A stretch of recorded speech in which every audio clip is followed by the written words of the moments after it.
నమస్కారం.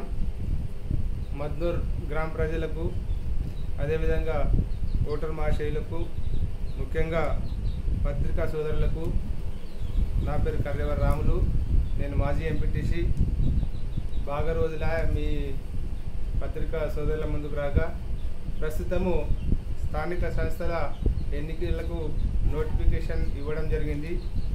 అయితే ఎన్నికలు అనేటివి భారత రాజ్యాంగం ప్రకారము భారతదేశంలో ఉన్న 18 సంవత్సరాలు నిండిన ప్రతి పౌరుడు ఆయనకు ఓటర్గా నమోదు చేసి ఓటర్ లిస్టులో ఆయన పేరు ప్రతిపాదించి ఆయన బతికున్న రోజులు ఓటర్ లిస్టులో ఆయన పేరు ఉండేటట్టు ఏ ఎన్నికలు వచ్చినా సంబంధిత ఎన్నికలు అతనికి ఓటేసే అధికారము మన భారత రాజ్యాంగము ఇవ్వడం జరిగింది.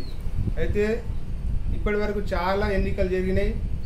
ప్రతి ఎన్నికల కన్నా ముందు ఈ సెంట్రల్ ఎలక్షన్ ఉంటే central election commission, state elections ఉంటే స్టేట్ ఎలక్షన్ కమిషను ఎన్నికల ముందు ఓటర్ లిస్టును సవరించడం అంటే కొత్తగా 18 సంవత్సరాల వాళ్ళకి యాడ్ చేయడము, చనిపోయిన వాళ్ళకు తీసేయడము, అదేవిధంగా అతను స్థానికంగా లేక వేరే దిక్కుపోతే అవి ట్రాన్స్ఫర్ చేయడము, ఈ రకంగా మొత్తం వ్యవస్థ అంతా చేసిన తర్వాత సంబంధిత రాష్ట్రంలో కానీ దేశంలో కానీ ఏవైతే పార్టీలు ఉన్నాయో ఆ పార్టీల ముందుకు ఇదిగో ఈ ఓటర్ లిస్టు ఈ రకంగా ఉంది, మీకు ఏమైనా అభ్యంతరం ఉంటే దీంట్లో ఏమైనా తప్పులొప్పులు ఉంటే చెప్పమని చెప్పేసి చివరికి దానికి ఫైనల్ చేయడం జరుగుతుంది. అయితే ఇప్పుడు మనము విషయానికి వద్దాం. మా మద్నూర్ గ్రామానికి సంబంధించి ఏదైతే ఇక్కడ మనకు ఎస్ఈసి అంటే స్టేట్ ఎలక్షన్ కమిషన్ తెలంగాణ, ఈ తెలంగాణ స్టేట్ ఎలక్షన్ కమిషన్ మనకు ఫైనల్ లిస్ట్ ఇవ్వడం జరిగింది. ఈ ఫైనల్ లిస్ట్ ఇచ్చేటప్పుడు నేను కూడా ఒక పార్టీలో ఉన్న ఏ రాజకీయ నాయకులకు కానీ ఏ పార్టీలకు కానీ సంప్రదించకుండా వాళ్ళకి ఇష్టం వచ్చినట్టు మనకు ఫైనల్ చేయడం జరిగింది. చేసినా సరే మాకేం అభ్యంతరం లేకుండే. కాకపోతే ఒక్కొక్క వార్డులో చూస్తే ఒక్క వ్యక్తి ఇక్కడ చూడండి 1, 2, 3, 4 తాట్ల ఆయనకు ఓటు ఇచ్చారు. రెండవది చనిపోతే ఒకవేళ వ్యక్తి ఇది గ్రామ పంచాయతీ ఫైనల్ చేయడం జరిగింది.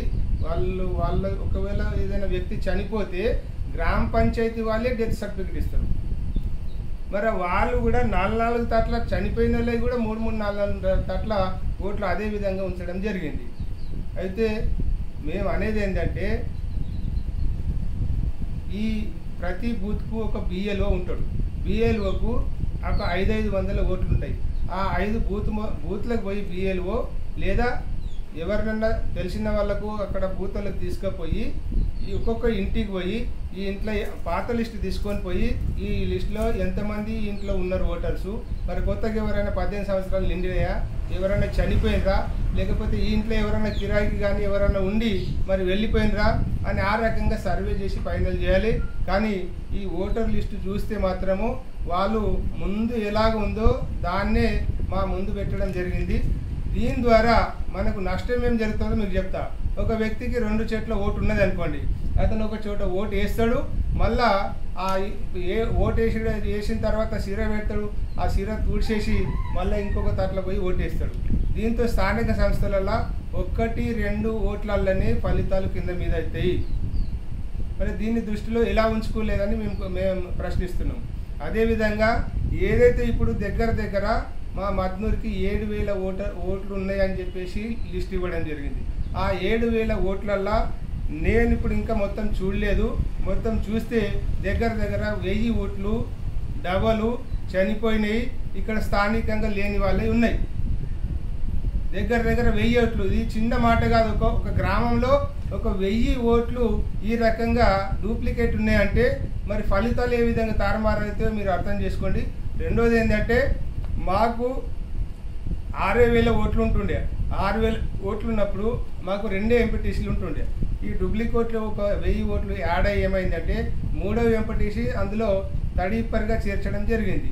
ఈ రకంగా రకరకాల ఇబ్బందులు అవుతున్నాయి. కాబట్టి ఇప్పటికైనా దయచేసి ఈ ఓటర్ లిస్టు సవరించి ఎన్నికలు చేస్తే బాగుంటుంది. లేకపోతే నేను మీ మీడియా పరంగా చెప్తున్నా, నేను కోర్టుకు పోతా. ఏదైతే మా మద్నూరులో ఏ ఎలక్షన్ జరిగినా మళ్ళా దాన్ని రద్దయ్యే అవకాశం ఉంది. మరి ఇది గుర్తుంచుకొని ఇప్పుడే అధికారులు వాళ్ళకి పవర్స్ ఉన్నాయి, ఇదేం పెద్ద కథ లేదు. ఒక 2 రోజులలో వాడికి పోయి మొత్తం ఎలక్షన్ లిస్టు సెట్ చేసి వాళ్ళకి ఇచ్చి దాని ద్వారానే ఎన్నికలు పోవాలని కోరుకుంటూ మనం చేస్తున్నా.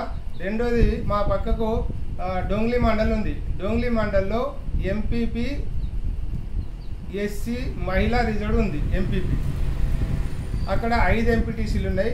5 ఎంపీటీసీలలో ఒకటే ఎంపీటీసీ ఎస్సీకి ఉంది. మరి ఆ ఒక్క ఎస్సీ మహిళకు మీరు ఎంపీపీ ఏ రకంగా కేటాయించారు?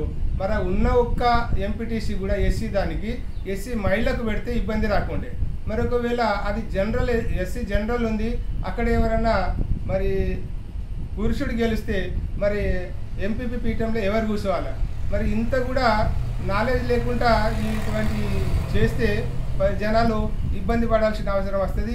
దీన్ని కూడా కొద్దిగా ఆలోచించి మరి అక్కడ కూడా నిర్ణయం తీసుకోవాలని కోరుకుంటూ ధన్యవాదాలు చెప్తున్నా. నమస్కారం.